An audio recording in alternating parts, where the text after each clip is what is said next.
At first glance, Run It's music video appears to be a showcase of Korean cultural imagery, tigers, ancient Hangul, Shilla era artifacts, eclipse symbolisms, black and white duality. The visual language is unmistakably Korean, but the deeper I went, the more I started noticing that these references weren't simply scattered throughout the video. They seemed to converge toward a particular moment in Korean history, a moment that helped shape the Korean peninsula, specifically the story of the martyrdom of Gwangchang, a young Hwarang warrior whose death during the Battle of Hwangsanbeol became one of the defining legends of the Shilla Kingdom. But let's start with a symbol that appears almost immediately: the tiger, or in native Korean, the bomb.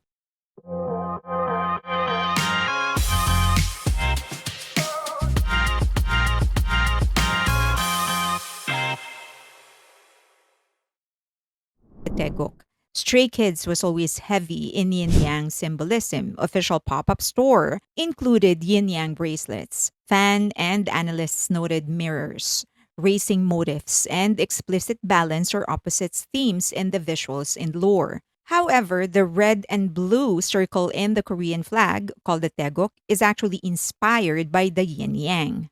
Of course, it has evolved through time, but that literally means supreme ultimate. Given the heavy references to historical Korean elements, the symbol could be referencing the Tegok more for this MV. In this one scene, if you look closely at the surface of the dark stone spiral, there are faint inscriptions of archaic Korean characters.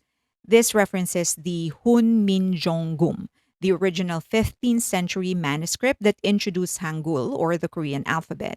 Stamping this script onto the foundational stone literally grounds the choreography in the birth of Korean literacy and cultural identity. The performance is an extension of Korean history. There is also the Gumwan, or the Shilla gold crown, the branch like, antler shaped structure radiating outward from the perimeter are a direct visual match for the stylized motifs found on the 5th and 6th century crowns from the Shilla Kingdom. Shilla crowns featured vertical, abstract projections shaped like sacred trees and deer antlers.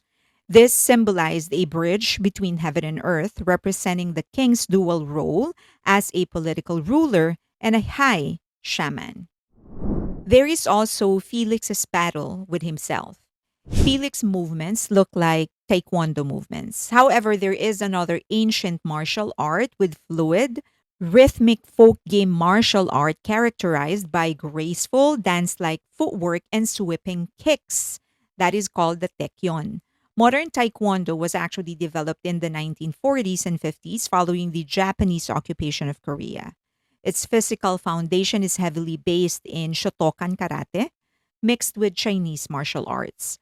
When the creators of Taekwondo were establishing a unified national martial art in the 1950s, they deliberately integrated Taekyon's signature high, fast, and spinning kicks to give Taekwondo a distinctly Korean identity, separating it from karate. The name Taekwondo was specifically chosen because it sounded phonetically similar to Taekyon, anchoring the new art to Korea's ancient heritage. Felix executing taekwondo movements that look like a fluid dance while battling himself perfectly synthesizes this exact historical evolution. It's a visual representation of the art's dual nature, the fierce, rigid combat ready military discipline of the ancient Hwarang or karate roots fighting against the fluid, expressive, rhythmic grace of Taekyon.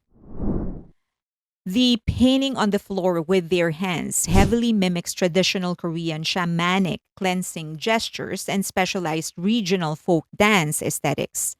In traditional Korean shamanism or gut and the celebrated folk dance salpuri, literally meaning to wash away evil spirits or sorrow, performers use sweeping physical gestures directed towards the ground.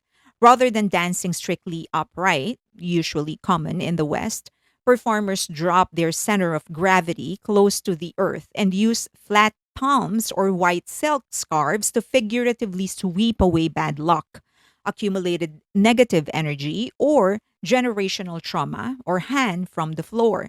By incorporating this ground sweeping gesture, the choreography acts like a stylized ritual to clear the space or canvas for a new era. This could also mimic the soye, or the traditional calligraphy brushstrokes. The fluid, heavy dragging of hands across the floor mirrors the physical discipline of Korean choreography or soye. In historical Korean art, writing characters on a flat surface was considered a martial and spiritual practice that engaged the entire body, not just the wrist. Dragging the hands along the floor visually mimics an ink brush saturated with black ink, carving out the very historic Hangul characters seen etched into the stage floor beneath them. There are many other elements taken from the Shilla dynasty. There's the Sokguram grotto.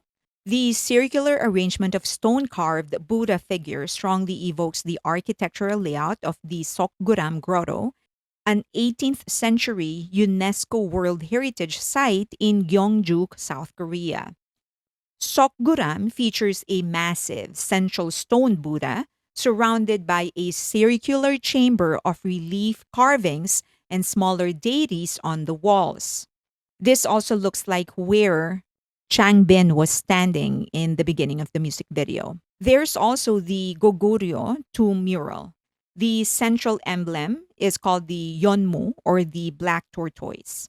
The creature at the exact center, a tortoise intertwined with a serpent, is the Yonmu, one of the four guardian deities or sashin in ancient Korean mythology. Yonmu explicitly represents the north, the season of winter, and the color black. The outer band features dynamic carvings of mounted archers chasing tigers or bomb and the deer. This is a direct replica of the famous hunting scene Suryopdo from the 5th century Muyongchong, or the tomb of the dancers. Now we come to the unification wars of the three kingdoms. Stray Kids could be playing the Hwarang. The literal translation of the Hwarang is flower knights or flower boys. They were aristocratic youths renowned for their physical beauty, fine clothing, and cosmetics. They utilized the soft aesthetics to project status and spiritual purity, which contrasted sharply with their legendary, brutal martial prowess. They were elite, highly trained military combats who fought and died on actual blood soaked battlefields. The Hwarang practiced Hwarangdo, a martial art heavily anchored in mountain shamanism. In ancient Korean lore, the mountain god's messenger is the Siberian tiger or the bomb. Hwarang warriors routinely trained in the wilderness to internalize the tiger's raw, ferocious hunting instincts, blending spiritual purity with predatory violence. The intersection of Shilla, the Hwarang, and the contrast of black and white, the concept of the white clad people, played a definitive role in Korea's most foundational military era, the unification wars of the three kingdoms, which happened in the 7th century CE, culminating in the legendary Battle of Hwangsanbeol in 660 CE. And that leads us to the crucial climax. The intersection of identity and warfare crystallized when Shilla fought its rival kingdom, the Baekje, for total control of the Korean peninsula. Shilla had a massive army of 50,000, but they were repeatedly repelled and demoralized by a desperate death band of 5,000 elite Baekje soldiers led by General Gebek. Now, to break the stalemate, a young Shilla Hwarang named Gwangchang charged the enemy line entirely alone. He was captured, spared for his bravery due to his youth, and sent back. He immediately charged again, wearing his pristine warrior garments. This time, he was executed and his body was returned tied to his horse. And that was it. Seeing the pure white garments of their young noble knight, Stained in Blood ignited a furious tiger like ferocity in the Shilla army. They launched a brutal counteroffensive, annihilated the Baekje forces, and unified the Korean peninsula for the very first time in history. It's also important to note that in the music video, they used the eclipse. According to the Samguksagi, or the history of the three kingdoms, the years leading up to the final clash of 660 CE were plagued by a series of bizarre, terrifying omens in the rival kingdom of Baekje. The royal court recorded eclipses, red moons, and ghost sightings.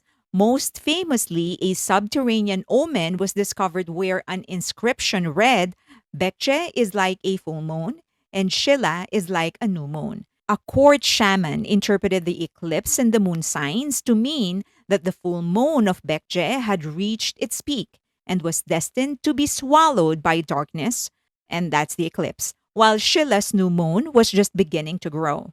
The destroyed Bekje's morale right before Shilla and Tang China launched their joint invasion. By using an eclipse alongside Shilla artifacts and Yonmo, Stray Kids leans into the exact 660 CE cosmology. The eclipse represents the ultimate transition of power, the moment darkness swallows the old world, so a completely new empire or musical dimension or direction can emerge from the shadows. Would love to hear your thoughts on that one. So leave them in the comment section below. You can say whatever it is that you want to say. Just please do so respectfully. Thank you so much for being with me. Thank you for watching the video. If you can also, we have an online magazine, asianentertainmentandculture.com, asianentertainmentandculture.com. We're still starting out. We're still boosting the page, the the site. But your traffic will actually help it. So if you can, please go to the channel, go to the website. But also you can help us by donating. The QR code should be on your screen right now. Majority of the funds are actually going to the online magazine. We're really trying to boost it. Also, if you can, please follow me on TikTok, X, YouTube Shorts, IG. I do more content there. I cover more topics, but short form. So that actually might work in your favor if you want to just consume like quick news type of stuff. But if you are a member of my Patreon, I do a live stream once a week. I also provide exclusive content, and those don't go public. It stays with the members only. So if you have the means, please support me there as well. That's it. Thank you so much. Please like the video, subscribe, and share it. That's the most important thing. Sharing would actually allow our links to be more out there, and that's going to push the algorithm to recommend this more. Thank you so much. Till next time.